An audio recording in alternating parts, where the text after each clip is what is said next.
നമസ്തേ. രത്നശാസ്ത്ര ആരംഭിക്കുകയായി Janam T വിയിൽ. നമ്മോടൊപ്പമുള്ളത് Unnikrishnan ശിവാസ്, planetary ജിമോളജിസ്റ്റ്.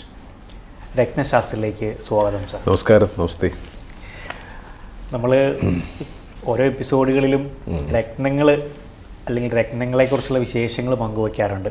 മുമ്പുള്ള എപ്പിസോഡിൽ നമ്മൾ പങ്കുവച്ച 2 രത്നങ്ങളായിരുന്നു ഒബ്സീഡിയൻ, ബ്ലാക്ക് ഒബ്സീഡിയനും അതുപോലെ തന്നെ ലാവ എന്ന് പറയുന്ന ആ രത്നവും. എനിക്ക് തോന്നുന്നു പ്രേക്ഷകർക്ക് അത് വളരെ ഇൻട്രസ്റ്റിംഗ് ആയിട്ടുള്ള ടോപ്പിക്കാണ്. കാരണം ഇത് എല്ലാവർക്കും ഉപയോഗിക്കാമോ, നമ്മളതിന് വളരെ ഡീറ്റെയിൽ ആയിട്ടുള്ള ഒരു ചാർട്ട് നമ്മൾ ചെക്ക് ചെയ്യണോ, ഇത് നമ്മൾ മാർക്കറ്റിൽ അല്ലെങ്കിൽ വളരെ ഷോപ്പുകളിലൊക്കെ കാണാറുണ്ട്, നമുക്കിത് വാങ്ങി ധരിക്കുന്നതുകൊണ്ട് എന്തെങ്കിലും ബുദ്ധിമുട്ടുണ്ടോ എന്നൊക്കെ ചോദിക്കുന്ന ധാരാളം ആൾക്കാരുണ്ടായിരുന്നു. എനിക്ക് വന്ന് പലരും അത്ഭുതകരമായിട്ട്, കാരണം ഇതുപോലെ ഇങ്ങനെയുള്ള സ്റ്റോണുകൾ അഗ്നിപർവ്വതത്തിൽ നിന്നൊക്കെ ആദ്യമായിട്ട് കേൾക്കുന്നു. ഒബ്സീഡിയൻ എന്നൊക്കെ കേട്ടിട്ടുണ്ട് ആൾക്കാർ, ലാവ സ്റ്റോൺസ് കേട്ടിട്ടുണ്ട്. പക്ഷെ ഇതിന്റെ ഫോർമേഷൻ ഒന്നും എങ്ങനെയാണ് അറിയുന്നില്ല.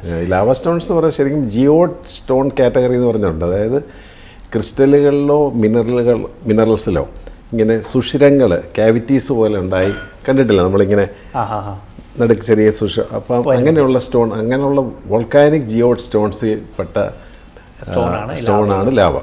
ഇതിന് നല്ല ഡ്യൂറബിലിറ്റി ആയി കല്ലിന്. Lava stone.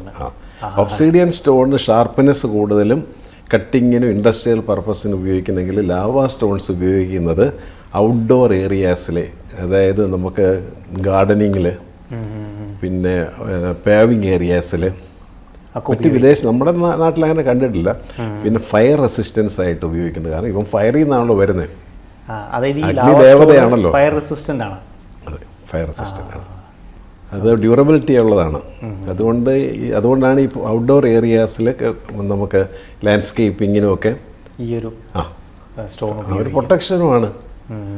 ചുറ്റുപാടും ഇത് ലാവ കല്ലുകൾ പാകിയാൽ ഫയർ റെസിസ്റ്റൻ്റ് ആയതുകൊണ്ട് മറ്റു തരത്തിലുള്ള ഇതൊന്നും പേടിക്കേണ്ട ആവശ്യമില്ല.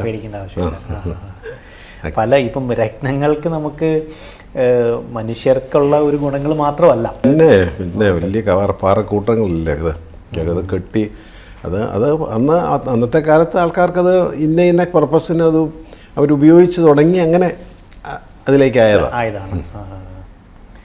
ഇത് പലതും നമ്മൾ മനുഷ്യനാദ്യമായിട്ട് കണ്ടെടുക്കുവാണല്ലോ ഇതൊക്കെ രത്നങ്ങൾ. പണ്ട് നമ്മൾ പെരിഡോട്ട് എന്ന് പറയുന്ന കല്ലുകളായിരുന്നു ഉണ്ടായിക്കൊണ്ടിരുന്നെങ്കിൽ അവിടെ തന്നെ അലക്സാൻഡ്രൈറ്റ് എന്ന് പറയുന്ന ഒരു കല്ല് ഫോർമേഷനിൽ വന്നപ്പം ആൾക്കാർക്ക് ഇതെന്താണെന്ന് മനസ്സിലായില്ല. കാരണം പെരിഡോട്ടിൻ്റെ കളറാണ് അലക്സാൻഡ്രൈറ്റിന്. അപ്പോൾ പെരിഡോട്ട് മൈൻ ചെയ്തിട്ട് ആ മൈനിങ് തൊഴിലാളികൾ നോക്കിയപ്പം ഇത് ഡേ ലൈറ്റിൽ വേറൊരു കളർ വന്നിന്, കളറിൽ വ്യത്യാസം. അങ്ങനെ ഇത് പല എക്സാമിനേഷൻസിന് പിന്നെ അങ്ങനെയാണല്ലോ ലാബിലെ ടെസ്റ്റുകൾ, മറ്റേത് വർഷങ്ങൾ കൊണ്ടിട്ടാണ് ഇത് അലക്സാൻഡ്രൈറ്റ് എന്ന് പറയുന്ന ഒരു ഗ്രൂപ്പിൽപ്പെട്ട കല്ലാണെന്നുള്ളത്. കാരണം ഇത് നമുക്ക് ഈ എമറാൾഡ് ഒക്കെ വരുന്നത് ബെർൽ എന്ന് പറയുന്ന ഒരു മിനറൽ ഗ്രൂപ്പിൽപ്പെട്ട അതിൽപ്പെട്ട കല്ലാണ് അലക്സാൻഡ്രൈറ്റ്. അതുകൊണ്ടാണ് ആ ഏരിയയിൽ അതുണ്ടായത്. അങ്ങനെയാണ് കല്ലുകൾ കണ്ടുപിടിക്കുന്നതും ഫസ്റ്റ് ഇൻവെൻഷൻ എന്ന് പറയുന്ന ഒരു സംഗതിയൊക്കെ ഭയങ്കര മഹത്തായ ചരിത്ര സംഭവങ്ങളാണത്. എന്താണ് ഇതിൻ്റെ കളർ, ഇത് കയ്യിലെടുത്ത് കഴിഞ്ഞ് പിന്നെ ഇത് വാഷ് ചെയ്ത് പിന്നെ കട്ട് ചെയ്തൊക്കെ വരുമ്പോൾ കളറ് വേറൊരു കളറിലേക്ക് വരുമല്ലേ. അതാണ് നമ്മൾ പറഞ്ഞു വന്ന ഒരു കാര്യം. ഇത് ഭൂമിക്കടിയിലും ഭൂമിക്ക് മുകളിലും കടലിലും ഒക്കെ ഉണ്ടാകുന്ന ഓരോ അത്ഭുത പ്രതിഭാസം ആണ് ഈ രത്നങ്ങൾ. പിന്നെ നമ്മളതിനെക്കുറിച്ച് എനിക്ക് തോന്നുന്നു ചർച്ച ചെയ്ത് പോയി കഴിഞ്ഞാൽ അത് ഇങ്ങനെ തീരാത്ത ഒരു സബ്ജക്റ്റായിട്ട് കിടക്കുക. പിന്നെ ലാവ സ്റ്റോണിനൊക്കെ കുറച്ച് നമുക്ക് ഒരുപാട് വേണേൽ സംസാരിച്ച് പോകാൻ പറ്റും. അപ്പോൾ അത്രയും പ്രത്യേക അഗ്നിപർവ്വതത്തിൽ നിന്നും പോകുന്ന ലാവ പോലും വേസ്റ്റായി പോകുന്നില്ല അല്ലേ. അതുപോലും അത് നമുക്ക് ഓർണമെൻറ്റ്സ് ആയിട്ട് ഉപയോഗിക്കപ്പെടുന്നു, പാവിങ് ഏരിയയിൽ ഉപയോഗിക്കപ്പെടുന്നു, ഫയർ റെസിസ്റ്റൻ്റ് ആയിട്ട് ഉപയോഗിക്കപ്പെടുന്നു. ഒബ്സിഡിയൻ പോലുള്ള കല്ലുകൾ ഇൻഡസ്ട്രിയൽ പർപ്പസിന് വേണ്ടി ഉപയോഗിക്കുന്നു. ഇങ്ങനെയാണ് രത്നങ്ങളുടെ ഒരു സൈക്കിള് വരുന്നത്. പ്രകൃതി അത്രയും തന്നെ നമ്മളെ പ്രൊട്ടക്റ്റ് ചെയ്താണ് കൊണ്ടുപോകുന്നത്. രത്നങ്ങൾക്കുണ്ടാകുന്ന ഒരു ഗുണഗണങ്ങളും അല്ലെങ്കിൽ അതിൻ്റെ ഉപയോഗങ്ങളുമാണ് നമ്മൾ ഇപ്പം പറഞ്ഞത്. ഇപ്പം മനുഷ്യർക്കത് ആഭരണമായിട്ടോ അല്ലെങ്കിൽ മറ്റ് കാര്യങ്ങൾക്ക് ഉപയോഗിക്കാനല്ല, പക്ഷെ അതിന് വേറെ പലതരത്തിലുള്ള ഉപയോഗങ്ങൾ നമുക്ക് അതുകൊണ്ട് ചെയ്യാനായിട്ട് മനുഷ്യന് വേണ്ടി തന്നെ നിർമ്മിച്ച് വന്നിരിക്കുന്ന ഫോർമേഷൻസ് മുഴുവൻ ഇത് മനുഷ്യന് വേണ്ടിയിട്ട്, നമ്മൾ പ്രകൃതി തന്നിരിക്കുന്ന എല്ലാ വിഭവങ്ങളും മനുഷ്യന് വേണ്ടിയിട്ട് അത് കൃത്യമായിട്ട് ഉപയോഗിച്ച് വരാത്തതിൻ്റെതായിട്ടുള്ള ഒരു പോരായ്മയാണ് ഇപ്പോൾ നമ്മൾ അനുഭവിച്ചുകൊണ്ടിരിക്കുന്നത്. എനിക്ക് തോന്നുന്നു നമ്മൾ മുൻപുള്ള എപ്പിസോഡുകളിൽ പങ്കുവച്ച ഒരു കാര്യമുണ്ടായിരുന്നു, നമുക്ക് അതിലേക്കൊന്ന് കടക്കാമെന്ന് വിചാരിക്കുന്നു. നമ്മൾ ഓരോ ലഗ്നത്തെക്കുറിച്ച് പറഞ്ഞു, അതായത് സോഡിയാക് സൈനുകളിൽ 12 സൈനുകളിലും ഈ ലഗ്നം വരുമ്പോഴുള്ള ഒരു പ്രത്യേകതകളെ കുറിച്ച് നമ്മൾ ചർച്ച ചെയ്തു. എനിക്ക് തോന്നുന്നു നമ്മൾ മേട ലഗ്നത്തെക്കുറിച്ചും അതിനുശേഷം വരുന്ന ലഗ്നത്തെക്കുറിച്ചും നമ്മൾ വളരെ വിശദമായിട്ട് തന്നെ നമ്മൾ സംസാരിക്കുകയുണ്ടായി. എനിക്ക് തോന്നുന്നു ഇനി അതിൻ്റെ ഒരു കണ്ടിന്യൂറ്റി ഇല്ലേ, അതിന് അടുത്ത ഇതിലേക്ക് നിങ്ങൾ പോകുന്നില്ലേ എന്ന് വരെ ചോദിച്ച ആൾക്കാരുണ്ട് നമ്മുടെ അടുത്ത്. അപ്പൊ നമുക്ക് മേടം, ഇടവം, മിഥുനം. അപ്പൊ third sign Gemini, sign of Gemini, മിഥുനം രാശി എന്ന് പറയുന്ന രാശിയാണ് ഈ നമ്മളിപ്പോൾ നമ്മൾ ചെറുതായി ടച്ച് ചെയ്ത് പോകാനേ സാധിക്കുകയുള്ളൂ. മിഥുനം രാശി എന്ന് പറയുമ്പോൾ തന്നെ ഗദാധാരിയായിട്ടുള്ള പുരുഷൻ, വീണാധാരിയായിട്ടുള്ള സ്ത്രീ, മിഥുനം, ആ സ്ത്രീ പുരുഷ സൈനാണ് മിഥുനം രാശി. മിഥുനം കണ്ടാൽ വ്യസനം വേണ്ടെന്ന് പറയുന്നത്. മിഥുനം രാശിയിലെ ഒരു കപ്പിളാണ് നിൽക്കുന്നത് അല്ലേ? അപ്പോൾ അതൊരു നല്ല സൈനായിട്ടാണ് എടുക്കുന്നത്. മറിച്ച് കന്നി രാശിയിലോട്ട് വന്നു, കന്യ രാശി എന്ന് പറയുന്നത് സിംഗിൾ ഇതായിട്ട് വന്നു. മിഥുന രാശി വരുമ്പോൾ കപ്പിൾ സൈനും കൂടെ ആണെന്ന് എൻ്റെ ഒരു വിശ്വാസം. അതങ്ങനെ തന്നെയാണ്. കാരണം അത് ആ രാശി ഒരു നല്ല രാശിയാണ്, ബുധൻ്റെ രാശിയാണ്. ബുധൻ കമ്മ്യൂണിക്കേഷൻ സ്കില്ലും intelligence, speed, memory, knowledge, writing skill ഒക്കെ ഈ ഒരു മിഥുനം രാശിയുടെ പ്രത്യേകതയാണ്. കാരണം ബുധനാണല്ലോ കൺട്രോളിങ്. ബുധൻ ബുദ്ധിയുടെ ആളാണ്. ബുദ്ധിയായിട്ട് കണക്ട് ചെയ്തിരിക്കുന്നത് ബുധനെയാണ്. ഓരോ ഗ്രഹങ്ങളും ഓരോ സ്വഭാവ വിശേഷങ്ങളുണ്ട്, അവർക്ക് ചില പ്രത്യേകതകളുണ്ട്. സൂര്യന് കീർത്തിയും എക്സ്പോഷറും ലൈറ്റും റെഡ് എനർജി ആണെങ്കിൽ ബുധന് intellectual skill, memory, communication skill, banking, പലതരത്തിൽ വ്യത്യസ്തമായ സ്പീഡ് മെമ്മറിയാണ്. ബുധൻ നന്നായിട്ട് നിൽക്കുന്നവർ പെട്ടെന്ന് ആൻസർ പറയും. ശ്രദ്ധിച്ചിട്ടുണ്ടോ? അതൊക്കെ ബുധൻ്റെ ഒരു സ്കില്ലായിരിക്കും. കണക്ക് കൂട്ടൽ നല്ല മാത്തമാറ്റീഷ്യൻസ് ആയിരിക്കാം, ഓഡിറ്റേഴ്സ്, അക്കൗണ്ടന്റ്മാർ, ഇതെല്ലാം ഈ കാറ്റഗറി ബുധൻ്റെ അണ്ടറിൽ വരുന്ന ആൾക്കാരാണ്. എനിക്ക് തോന്നുന്നു ആ ഒരു മിഥുനം രാശിക്കാരുടെ പ്രത്യേകതകളെക്കുറിച്ച് നമുക്കൊരു ബ്രേക്കിന് ശേഷം പ്രേക്ഷകരോട് പങ്കുവയ്ക്കും.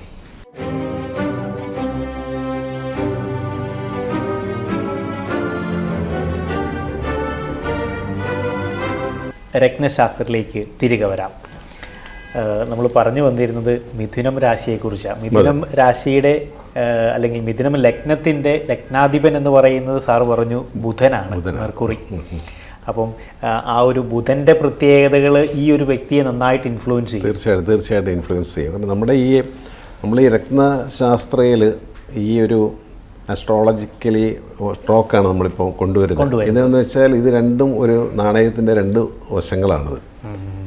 അപ്പം നമ്മൾ എപ്പോഴും എമറാൾഡ്, പച്ചക്കല്ലുകൾ, പെരിഡോട്ടുകൾ എന്നൊക്കെ പറഞ്ഞ് നമ്മൾ സംസാരിക്കുന്നുണ്ട്. അപ്പോൾ അത് സംസാരിക്കുന്നത് ഒരു പ്ലാനറ്റിൻ്റെ ബേസിലാണ് നമ്മൾ സംസാരിക്കുന്നത്. അപ്പം മിഥുനം എന്ന് പറയുന്നത് ബുധൻ്റെ ആധിപത്യമുള്ള രാശിയും ബുധൻ്റെ ഓൺ ഹൗസസ് ആണ്. ബുധൻ്റെ എക്സോൾട്ടഡ് ഹൗസ് എന്ന് പറയുന്ന കന്നി രാശിയാണ്. അപ്പോൾ ബുധൻ പച്ച നിറമാണ്. അപ്പോൾ നമ്മൾ ഇൻ്റർനെറ്റിൽ അടിച്ചു കൊടുത്താൽ കോസ്മിക് കളർ ഓഫ് മെർക്കുറി എന്ന് പറഞ്ഞാൽ ഗ്രീനാണ് വരുന്നത്. ഇത് തന്നെയാണ് ഗ്രീൻ എമറാൾഡിനും ഉള്ളതെന്ന് അർത്ഥമാണ്. അവിടെയാണ് രത്നങ്ങളും ഗ്രഹങ്ങളും മനുഷ്യനുമായിട്ടുള്ള ബന്ധം. അപ്പോൾ ബുധനിൽ നിന്ന് വരുന്ന ഇൻഫ്ലുവൻസ് ആണ് ഒരു മനുഷ്യനെ ബുദ്ധിമാനാക്കുന്നതും അല്ലെങ്കിൽ അതിൻ്റെ ഓപ്പോസിറ്റ് ലെവലിലേക്ക് കൊണ്ടുപോകുന്നതും അതിൻ്റെ ഏറ്റക്കുറച്ചിലുകൾ. ബുധനിൽ നിന്ന് വരുന്ന അതേ കോസ്മിക് കിരണങ്ങൾ തന്നെയാണ് ഈ എമറാൾഡിനകത്തും ഉള്ളത്. അപ്പോൾ ഇതൊരാൾ ധരിക്കുമ്പം ഓട്ടോമാറ്റിക്കലി ആ ബുധൻ്റെ ആ എനർജി നമ്മുടെ ബോഡിയിലോട്ട് കടത്തി വിടുക ചെയ്യുന്നത്.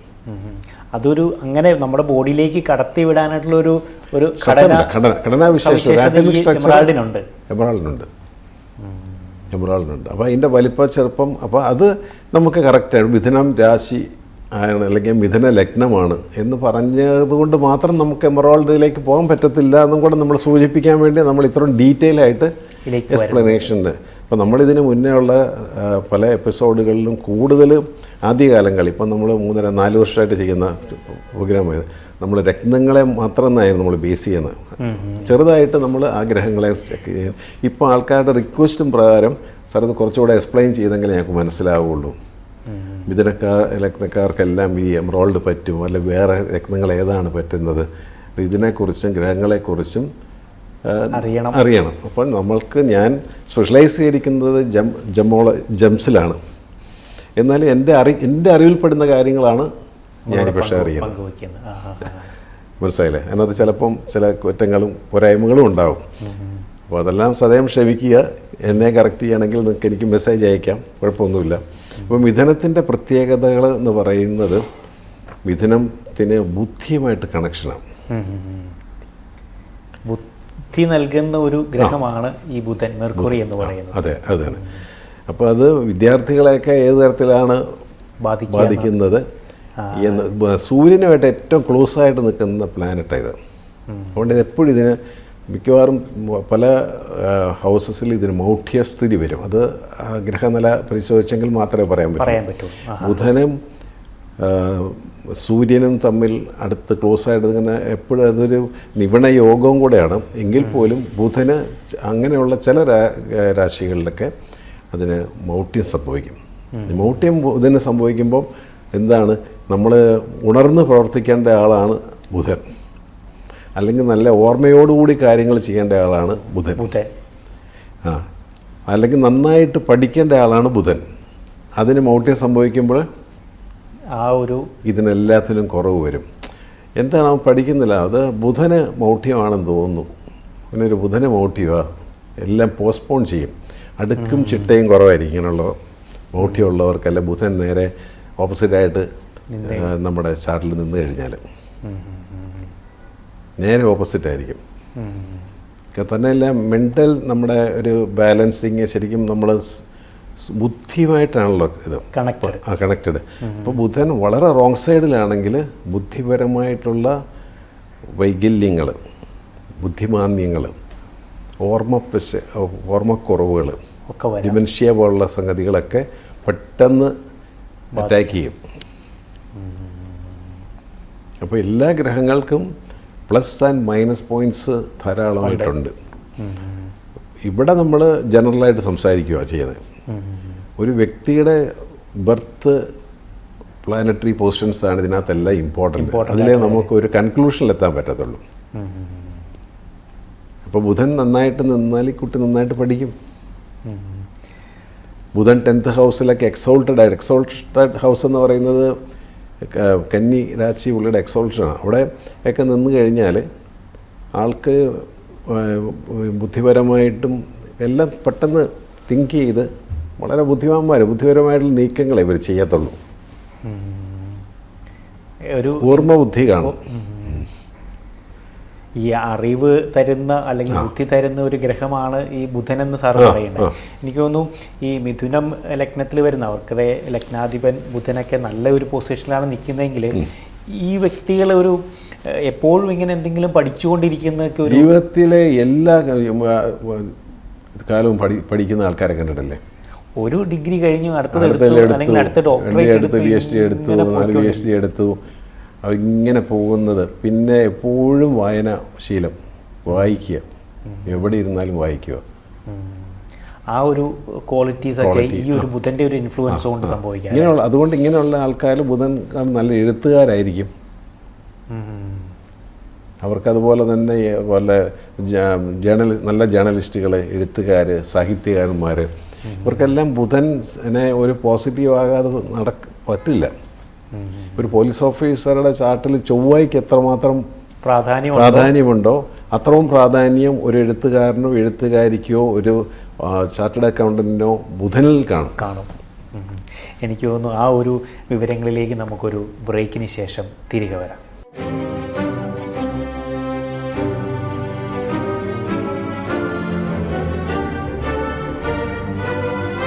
വെൽക്കം ബാക്ക് ടു രത്നശാസ്ത്രം. നമ്മൾ മിഥുന ലഗ്നത്തെക്കുറിച്ചും ബുധൻ്റെ ഒരു ഇൻഫ്ലുവൻസ്, അതിൻ്റെ പ്രത്യേകതകളെക്കുറിച്ചാണ് പറഞ്ഞത്. അറിവ് നൽകുന്ന, അറിവ് അല്ലെങ്കിൽ ഒരാളെ ബുദ്ധിമാനാക്കുന്ന ആ ഒരു ഗ്രഹം എന്ന് പറയുന്നത് ബുധനാണ്. അതിൻ്റെ ഒരു പ്രത്യേകതകൾ, ആളിങ്ങനെ ലൈഫ് ലോങ് പഠിച്ചുകൊണ്ടിരിക്കും, അല്ലെങ്കിൽ വായന, അങ്ങനെയുള്ള കാര്യങ്ങൾ പറഞ്ഞു. ഇപ്പം ഈ മിഥുനം രാശിക്ക് നമ്മുടെ ഏത് ബോഡി പാർട്ടായിട്ടായിരിക്കും? തോൾ ഭാഗം, ചെവി, കഴുത്ത ഭാഗങ്ങൾ ഒക്കെ നമ്മൾ ബുധൻ്റെ ബോഡി പാർട്ട് നെർവ്സുമായിട്ടാണ് കണക്റ്റഡ്. ബുധൻ റോങ് സൈഡിൽ ആണ് നിൽക്കുന്നെങ്കിൽ നെർവ്സിനെയാണ് ബാധിക്കുന്നത്, മെമ്മറിയാണ് ബാധിക്കുന്നത്. അപ്പോൾ നമ്മൾ മിഥുന ലഗ്നം എന്ന് പറഞ്ഞാൽ ലഗ്നം ഒരാളുടെ ടൈം ഓഫ് ബർത്ത് കൊണ്ട് കണ്ടുപിടിക്കുന്നതെന്ന് ഓർത്തോണം. മിഥുനൻ രാശി എന്ന് പറയുമ്പം അത് നക്ഷത്രത്തെ ബേസ് ചെയ്തിട്ടാണ്, ചന്ദ്രനെ ബേസ് ചെയ്തിട്ടാണ് പറയുന്നത്. അപ്പോൾ തിരുവാതിര, പുണർദം, പൂയം ക്കാരുടെ ഒരു ആദ്യപാദം എല്ലാം ഈ മിഥുനൻ രാശിപ്പെടുന്ന ആൾക്കാരാണ്. അപ്പോൾ മിഥുനൻ രാശിക്ക് ഈ ജനറൽ ക്യാരക്ടർ കാണും, ഇപ്പോൾ നമ്മൾ പറയുന്ന ക്യാരക്ടർ കാണും. അതിൽ മിഥുന ലഗ്നം കൂടെ വരുവാണെന്നുണ്ടെങ്കിൽ അത് കുറച്ചും കൂടെ ഇതായിരിക്കും. അതെ, പുണർദം നാളും ഇപ്പോൾ മിഥുന ലഗ്നമൊക്കെ വന്നപ്പോൾ പക്ക ബുധൻ തന്നെയാണ് അവിടുത്തെ ഒരു കേന്ദ്ര ബിന്ദു എന്ന് പറയുന്നത്. ഏറ്റവും ഇൻഫ്ലുവൻഷ്യൽ പ്ലാനറ്റ് അവർക്കതായിരിക്കും. ഇപ്പോൾ സാറ് പറഞ്ഞു ഈ ബുധൻ്റെ ഒരു സ്വാധീനം വളരെ ശക്തമായിട്ട്, അല്ലെങ്കിൽ നല്ല രീതിയിലുള്ള ഒരു വ്യക്തിയാണെങ്കിൽ ആള് ഈ പറയുന്ന പോലെ എപ്പോഴും ഇങ്ങനെ വായന അല്ലെങ്കിൽ പഠനം, അറിവ്, അങ്ങനെയുള്ള കാര്യങ്ങളിൽ ആള് ഒരു മുൻപന്തിയിൽ നിൽക്കുന്ന ഒരാളായിരിക്കും, നല്ല എഴുത്തുകാരനായിരിക്കും. ഈ ഒരു വ്യക്തി നല്ലൊരു പ്രാസംഗികനൂടെ ആയിക്കൂടെ? പിന്നെ തീർച്ചയായിട്ടും കമ്മ്യൂണിക്കേഷൻ സ്കിൽ എന്ന് പറയുന്നത് മെർക്കുറി ഈക്വൽസ് കമ്മ്യൂണിക്കേഷൻ ആണ്. കമ്മ്യൂണിക്കേഷൻ സ്കില്ല് അത് സെയിൽസിൽ, അതുപോലെ തന്നെ നമുക്ക് എന്തും സംസാരിച്ച് നേടുന്ന ആൾക്കാരാണ് ഈ ബുധൻ. ബുധൻ്റെ ഏറ്റവും കമ്മ്യൂണിക്കേഷൻ സ്കില്ലാണ് ഏറ്റവും എടുത്തു പറയേണ്ട കാര്യം. അപ്പോൾ ഇങ്ങനെയുള്ള വ്യക്തികൾക്ക് ആ ഒരു മേഖലയിലേക്ക് നന്നായിട്ട് മെസ്സഞ്ചേഴ്സ് പെർഫോം ചെയ്യാനായിട്ട് ആ രീതിയിലുള്ള കാര്യങ്ങൾ. ഇപ്പം നമ്മൾ എന്തുവാ, ഇപ്പം നമ്മൾ ടെക്നിക്കൽ ഇപ്പോഴത്തെ ഒരു ഇതിൽ നോക്കിക്കഴിഞ്ഞാൽ ഈ ഗൂഗിൾ എല്ലാം മെസ്സേജസ് പാസ് ഓൺ ചെയ്യുന്ന എല്ലാ കാര്യങ്ങളും, ടെലികമ്മ്യൂണിക്കേഷൻസ് എല്ലാം ബുധനാണ്. ഈ വ്യക്തികൾക്കെല്ലാം ഈ പറയുന്ന ബുധൻ്റെ രത്നം നമ്മൾ എമറാൾഡും യൂസ് ചെയ്യാനായിട്ട് നമ്മളത് കൃത്യമായിട്ടുള്ള ചാർട്ടിൻ്റെ ഒരു അനലൈസ് ചെയ്തിട്ട് വേണ്ടേ നമ്മളത് യൂസ് ചെയ്യാൻ? അത്രയേ ഉള്ളൂ. ഇപ്പം ഞാൻ ഫോർ എക്സാമ്പിൾ പറയാം. ബുധന ലഗ്നമാണ്, 6th ഹൗസിൽ ബുധൻ പോയി നിൽക്കുന്നു. ലഗ്നാധിപൻ 6ൽ രോഗസ്ഥാനത്ത് ആണ് വന്ന് നിൽക്കുന്നത്. ഇത് D1 എന്ന് പറയുന്ന നമ്മൾ ഗ്രഹനിലയെന്ന് പറയുന്ന അത് ചാർട്ടാണ്. D9 ഈ ബുധന് നീചത്വം കൂടെ ഉണ്ടെന്ന് വിചാരിക്കുക. ആ ബുധന് തീരെ ഒരു പോസിറ്റീവ് അല്ല. അതുകൊണ്ട് നമ്മൾ ഒരിക്കലും ആൾക്ക് ബുധൻ്റെ ലഗ്നം കൊടുക്കാൻ പറ്റില്ല. ബുധൻ്റെ രത്നം ധരിക്കാനായിട്ട് വകുപ്പില്ല. അപ്പം നമ്മൾ മിഥുന രാശിയെ വെച്ചിട്ടോ മിഥുന ലഗ്നത്തെ വെച്ചിട്ടോ മാത്രമല്ല, നമ്മൾ D1 D9 ഒക്കെ ചാർട്ടിൽ ഈ ഗ്രഹം നമ്മളെ സപ്പോർട്ട് ചെയ്യുന്നുണ്ടോ എന്നാണ് നമ്മൾ നോക്കുന്നത്. നമുക്ക് അനുകൂലമാണോ എന്ന് നോക്കിയിട്ട് നമുക്ക് അനുകൂലമാണെങ്കിൽ മാത്രമേ നമുക്കത് ധരിക്കാൻ പാടുള്ളൂ. ഈ ഭക്ഷണം നമുക്ക് നല്ലതാണ് എന്ന് നമുക്ക് ഒത്തം വിശ്വാസം ഉണ്ടെങ്കിൽ നമ്മളത് കഴിക്കുന്നത് ശരിയാണ് അല്ലേ? അപ്പോൾ അതാണ് നമുക്ക് അതാണ് ഇതിൻ്റെ എല്ലാ ഒരു ബേസ് എന്ന് പറയുന്നത്. അപ്പോൾ ബുധൻ നമുക്ക് ഇപ്പം ഈ മിഥുന ലഗ്നത്തിൻ്റെ 6th ഹൗസ് എന്ന് പറയുന്നത് വൃശ്ചികമാണ് രാശി. അവിടെ വയറാണ്, അബ്ഡമൻ പോർഷനാണ്, വയറിന് അസുഖങ്ങൾ. പിന്നെ ലഗ്നാധിപൻ ബുധൻ, ഞാൻ തന്നെ പോയി രോഗസ്ഥാനത്ത് നിൽക്കുന്നു. അപ്പോൾ ഇയാൾക്ക് ബേസിക്കലി ഇയാളുടെ ഹെൽത്ത് എപ്പോഴും ശ്രദ്ധിക്കേണ്ട ഒരാളാണെന്നാണ് നമ്മൾ ഇൻഡിക്കേറ്റ് ചെയ്യുന്നത്. ഏത് കാലത്ത് ഇൻഡിക്കേറ്റ് ചെയ്യുന്നു? ഇയാൾ ചെറുപ്പത്തിൽ തന്നെ, അല്ലെങ്കിൽ ഈ ഒരു കുട്ടിയായിരിക്കുമ്പോൾ തന്നെ അവരുടെ മാതാപിതാക്കളെ നമ്മൾ പറഞ്ഞ് മനസ്സിലാക്കുന്നു. അങ്ങനെ അവർക്ക് ഈ ഹെൽത്തിന് വേണ്ട കാര്യങ്ങൾ ചെയ്ത് മുന്നോട്ട് പോകാൻ ആയിട്ടാണ് ഈ ശാസ്ത്രം സൂചന നൽകുന്നത്. ഇതെല്ലാം ഗൈഡ് ലൈൻസാണ്, ഇൻഡിക്കേഷൻസാണ്. അപ്പോൾ ലഗ്നാധിപൻ 6ൽ നിൽക്കുകയും D9 അത് ഡെബിലിറ്റേറ്റഡ് ഒക്കെ ആയിട്ട് നിൽക്കുന്നവർക്ക് അത് കൊടുക്കുന്നത് ശരിയല്ല. അപ്പോൾ ആ ഒരു അവസ്ഥകൾ പിന്നെ അത് മൂർച്ഛിക്കുകയുള്ളൂ. ആ, ഈ പറയുന്ന ലഗ്നാധിപം പോയി 6th ഹൗസിൽ രോഗസ്ഥാനത്ത് എന്നാൽ ചില കേസുകളിൽ നമുക്ക് ചെറിയ രീതിയിൽ കൊടുക്കാം. അത് നമുക്ക് ആ ചാർട്ട്, ആ വ്യക്തിയുടെ ചാർട്ട് കൃത്യമായിട്ട് പരിശോധിച്ചതിന് ശേഷം മാത്രമായിരിക്കും അത് ചെയ്യുന്നത്. അപ്പോൾ ഈ ഗ്രഹങ്ങളുടെ ഒരു ബേസിക്കായിട്ടുള്ള അവരുടെ സ്വഭാവങ്ങൾ, രോഗാവസ്ഥകൾ, ഇപ്പം ബുധൻ വരുമ്പോൾ ബുധൻ ബുദ്ധിയായിരിക്കാം, ബുദ്ധിയുമായിട്ട് കണക്റ്റഡാണ്. അപ്പോൾ ബുധൻ നീചത്തിൽ നിൽക്കുകയൊക്കെ ചെയ്താൽ ബുദ്ധിപരമായിട്ടുള്ള ആ ഒരു തീരുമാനങ്ങൾ, എപ്പോഴും ബുദ്ധി എന്ന് പറയുമ്പം ഒരു ഡിസിഷൻ മേക്കർ കൂടെ. അപ്പോൾ ബുധന് ബലമില്ലെങ്കിൽ നമുക്ക് എടുത്ത തീരുമാനം ശരിയാണോ ഇല്ലയോ എന്നിങ്ങനെ നമ്മൾ കൺഫ്യൂസ് ചെയ്തുകൊണ്ടേയിരിക്കും. നമ്മളെടുക്കുന്ന കാര്യങ്ങൾ കറക്റ്റാണോ, പക്ഷെ ഞാനത് അങ്ങനെ ചെയ്തത് ശരിയായോ, ഇങ്ങനെയായിരുന്നു നമ്മൾ ചെയ്യേണ്ടത്, ഞാനത് പറഞ്ഞും പോയി ചിലരുണ്ടല്ലോ. അങ്ങനെയുള്ള കൺഫ്യൂഷൻസ് എപ്പോഴും നമ്മൾക്കുണ്ടാവും.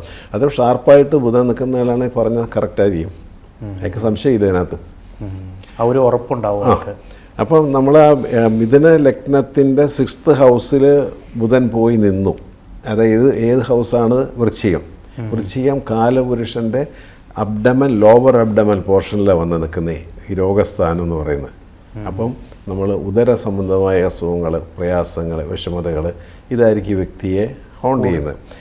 മറിച്ച് ഈ ബുധൻ്റെ കാര്യങ്ങളാണ് നമ്മൾ പറഞ്ഞുകൊണ്ടിരിക്കുന്നത്. നമ്മൾ തുലാം ലഗ്നമാണെന്ന് വിചാരിക്കുക. മിഥുനം ലഗ്നവും മിഥുന രാശി വിട്ട് നമ്മൾ തുലാം ലഗ്നത്തിൻ്റെ 6th ഹൗസ് എന്ന് പറയുമ്പോൾ മീനം എന്ന് പറയുന്ന ഹൗസിലേക്ക് വന്നു. മീനം രാശി ജലരാശിയാണ്. മീനത്തിൽ ഈ ബുധൻ ഡെബിലിറ്റേറ്റഡാണ്, നീചാവസ്ഥയാണ് പുള്ളിക്ക്. അപ്പോൾ 6ാം ഭാവത്തിൽ രോഗസ്ഥാനത്ത് പുള്ളി നീചത്തിൽപ്പെട്ടു. അപ്പോൾ നിൽക്കുന്ന അതിൻ്റെ കൂടെ ഒരു പ്ലാനറ്റും കൂടെ ഒരു കൺജക്ഷൻ കൂടെ വന്നു. അപ്പോൾ കേതുവിൻ്റെ ഒരു കൺജക്ഷൻ വന്നു വിചാരിക്കാം. ബുധനും കേതുവും കൂടെ 6th ഹൗസിൽ മീനം രാശിയിൽ നിൽക്കുന്നതാണെങ്കിൽ ഈ ആളുടെ അപ്പോൾ നമ്മൾ ചിന്തിക്കുന്നത് ഇതാണ്, മീനം രാശി എന്താണ്?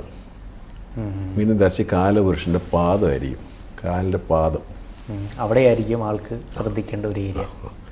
ഇത് നേർസുമായിട്ട് ബന്ധപ്പെട്ട് നിൽക്കുന്നതുകൊണ്ട് ഈ പറഞ്ഞതുപോലെ ബ്ലഡ് സർക്കുലേഷൻ കുറവ്, മസിൽ ക്രാംസ്, ഇപ്പോഴും കാലിന് മടിച്ചിലുണ്ടാകുക, ഇങ്ങനെയുള്ള പ്രോബ്ലംസ് ആയിരിക്കും. ഞരമ്പുമായിട്ട് ബന്ധപ്പെട്ട അസുഖങ്ങൾക്കെല്ലാം കാരണക്കാരൻ ഒരു പരിധിവരെയും ബുധനാണ്. അപ്പോൾ ബുധൻ നിൽക്കുമ്പോൾ ബുധൻ ഇത് മാത്രമല്ല ഉണ്ടാക്കുന്ന, പുള്ളി ഏത് ഹൗസിൽ എവിടെയാണ് പോയി നിൽക്കുന്നതെന്ന് വെച്ചാൽ അവിടെയും പ്രോബ്ലം ഉണ്ടാവും, ആ പോർഷനിലും പ്രോബ്ലം ഉണ്ടാവും. അത് ഏത് ഗ്രഹങ്ങളും അങ്ങനെ തന്നെയാണ് കേട്ടോ. ഏത് ഗ്രഹങ്ങളും രോഗസ്ഥാനത്ത് നിൽക്കുമ്പോൾ രോഗസ്ഥാനത്ത് നിൽക്കുന്ന ഏത് ഹൗസിലാണെന്നുള്ളത്, ആ ഹൗസ് ഈ കാലപുരുഷൻ്റെ ഏത് അവയവമാണെന്നും കണക്കിലെടുത്താൽ ആ അവയവത്തിനായിരിക്കും അസുഖം ഉണ്ടാകുന്നത്. എനിക്ക് തോന്നുന്നു ആ ഒരു വിവരങ്ങൾ നമ്മളൊരു അടുത്തൊരു എപ്പിസോഡിലേക്ക് നമുക്ക് ഉൾപ്പെടുത്തണം. കാരണം ഈ മിഥുനം രാശിയിൽ നമുക്കിപ്പം ചൊവ്വ വന്നാൽ അല്ലെങ്കിൽ ശുക്രൻ വന്നാലുള്ള പ്രത്യേകതകളെക്കുറിച്ചും അല്ലെങ്കിൽ ഇതിനുള്ള പോസിറ്റീവ് സൈഡും നെഗറ്റീവ് സൈഡുകളും നമ്മൾ ചർച്ച ചെയ്യാറുണ്ട്. അതല്ല, ഈ ബുധൻ ഈ നമ്മൾ തുലാം ലഗ്നമാണല്ലോ പറഞ്ഞത്, എൻ്റെ ഭാഗ്യാധിപനാണ്. അപ്പോൾ ആൾക്കാർ ഈ 9th ഹൗസ് എന്ന് പറയുന്ന ഭാഗ്യസ്ഥാനം, അതിൻ്റെ കല്ല് സ്റ്റോൺ സജസ്റ്റ് ചെയ്ത് ഞാൻ കാണാറുണ്ട്. ഭയങ്കര റോങ് സൈഡാണ്. ആ ബുധൻ പോയി നീചത്തിലാണ് നിൽക്കുന്നത്. ഭാഗ്യാധിപൻ നീചത്തിൽ പോയി നിൽക്കുന്നു. അത് ഭാഗ്യസംബന്ധമായ ഒരു കുറവുണ്ടാക്കും, അസുഖങ്ങളും ഉണ്ടാക്കും. ഒരിക്കൽ പോലും ആ ബുധൻ്റെ സ്റ്റോൺ അവിടെ യൂസ് ചെയ്യാൻ കൊള്ളത്തില്ല. എനിക്ക് തോന്നുന്നു ഈ ഒരു വിവരങ്ങൾ നമുക്ക് അടുത്തൊരു എപ്പിസോഡിൽ നമുക്ക് ഉൾപ്പെടുത്തണം. ഇന്നത്തെ എപ്പിസോഡ് നമുക്ക് വൈൻഡപ്പ് ചെയ്യാനായിട്ടുള്ള സമയമായി. അടുത്തൊരു എപ്പിസോഡിൽ കണ്ടുമുട്ടണം. നമസ്കാരം.